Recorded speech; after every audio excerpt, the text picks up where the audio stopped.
Hi everybody, time for the digital marketing news this week. Sorry I missed the last couple weeks. I was on vacation with my family. I'm excited to be back. I'm pumped up for 2021. I hope that you're pumped up too. I think it's going to be a good year. Putting out positive vibes. Okay, let's go ahead and dive into it. I've got a lot of stuff today. Going to try to go through it fairly quick.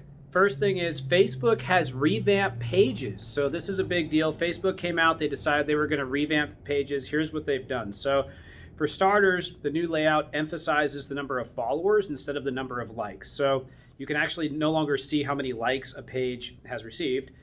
Also, biographies of page managers are now more accessible. That means users can easily get information about the person behind the curtain. So go in and make sure that you update those things. Also, there's now a dedicated news feed for pages, which is kind of cool. So I could log in as my John Lincoln marketing page and I can see my own news feed associated with that page. It's going to make it great for engaging as a page. So now all of you Facebook page managers out there are going to have to basically engage and work as your own person or as the page and engage, within that feed. You might have been doing that before, but now at least you have your dedicated news feed. Next thing, you can easily do account switching. So you can navigate from your personal profile to the page and back with ease. There's improved management tools, so assigning admins is easier. Ads, insights, stuff like that. And then there's more actionable insights in Facebook Insights. So you can understand your audience better, gain more insight on how the content performs and so on and so forth. And also there's more safety and integrity, which is great. So you can detect prohibited content such as hate speech. Interesting. Post promoting violence and sexual content on your own page. So that's great. I know a lot of these big brands have been wanting that for a while. Next thing, Google explains how its URL removal tool works. This was kind of interesting. So John Mueller from Google, who's kind of the spokesperson on the SEO side, he came out and said that this URL removal tool, if you don't know what it is, it's a tool that allows you to take a URL out of Google, right? But what people didn't know, what they wanted to ask is how long does it stay out of Google? So here's what he said. The URL removal tool in Search Console just temporarily hides pages from the search results. It doesn't remove anything from the index. Sometimes these pages just take a while to be re-indexed, and usually those are less frequently shown in search results, so few people see it. So it removes it, but for just a little bit of time, and it could come back, which is, so it just temporarily blocks pages. Next thing, Harvard, good old Harvard, came out with a study on the relationship between prices and ratings. I find this very interesting because I just made a video on the YouTube channel on perceived customer value and how to get more, sell your products and services for more by upping the perceived customer value. But this study relates to that in some ways. Let me tell you about it. So if you're delivering a product or service at a high price point, you really need to be delivering outstanding quality. Otherwise, your ratings might suffer, right? Kind of makes sense. But the findings of the study said that restaurants with high price points had similar average Yelp ratings to restaurants with low price points. The upscale restaurants received an average 3.6 rating, while the family dining joints received a 3.4 rating. And they interpret this as a suggestion that rating area function is a function of both quality and price, the author says. So we find that the increase in prices leads to lower ratings. A 1% increase in price leads to a 0.5 to 0.14 increase in ratings on a scale of 1 to 3. So the more you raise your price, the more your ratings are going to go down unless you're really, really good. So just be really, really good and you won't have to worry about any of that. You always need to focus on the customer and be relentless about that. Next thing, WordPress now powers almost 40% of websites out there. It's the leader of the pack. This content management system is now used by 39.5% of all websites on the internet. That's crazy, especially when you hear about the runner-up and how much market share that they have. It's pretty crazy. So that's up from 35% in 2020. So more people are adopting WordPress, which I didn't know if that was going to happen or not. I kind of thought there'd be another player who came in and took share, but they took more share.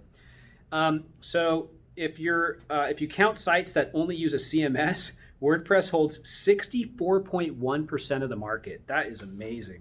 So guess who's in second? Guess right now. Who do you think it is?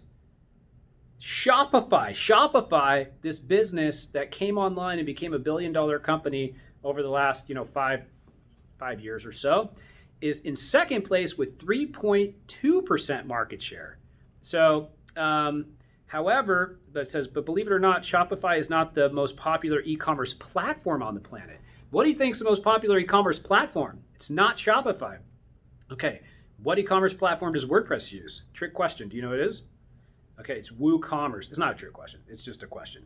WooCommerce. So WooCommerce is used by 4.9% of all websites, and it powers more than 28% of online stores and retains the title as the most popular plugin in all of cyberspace. Congratulations, WooCommerce. You were super wonky like 3 years ago, but you've gotten a lot better, so I'm happy to see that.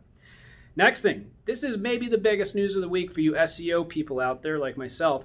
Google launches Question Hub in the US. So now you can get even more information on your content marketing strategies because Google recently launched this thing called Questions Hub, okay? Previously, it was only in India, Indonesia, and Nigeria, and this platform allows you to explore the asked yet unanswered questions via search. So you can use this, you can find all the questions that people are asking, but they're not answered in search, and then you can go to it and you can submit a page from your website. You can drop in a link and you can say, hey, Google Question Hub, I answered this question on this page, please include it in the index. That's how you do it. You don't write an answer, you actually give them a URL. Sources say. So, wow, what's going to happen now? Do I need to go to my computer over here right now and find all the questions and just start plugging in every answer that I've written to every question that's out there? Maybe, I don't know. Is it a race to who does that first? I hope not. Sounds crazy. But yeah, check out Question Hub. It sounds like something that all of us SEOs and marketers should be looking at. Next thing, Facebook shares tips on lead generation. Okay, I found this kind of interesting. Thank you, Facebook, for doing that. Here's what they said. Lead capture. Ensure all your audiences understand what they're signing up for and why. You need to emphasize your unique selling proposition. Next thing, lead magnets. Give before asking. Offer a freebie in exchange for lead info. Next, landing page. Make sure your landing page matches what you've offered potential customers. Facebook also suggests that you test different landing pages so you can know which ones have the highest click-through rate. Obviously, you got to be testing a couple landing pages a month, everyone.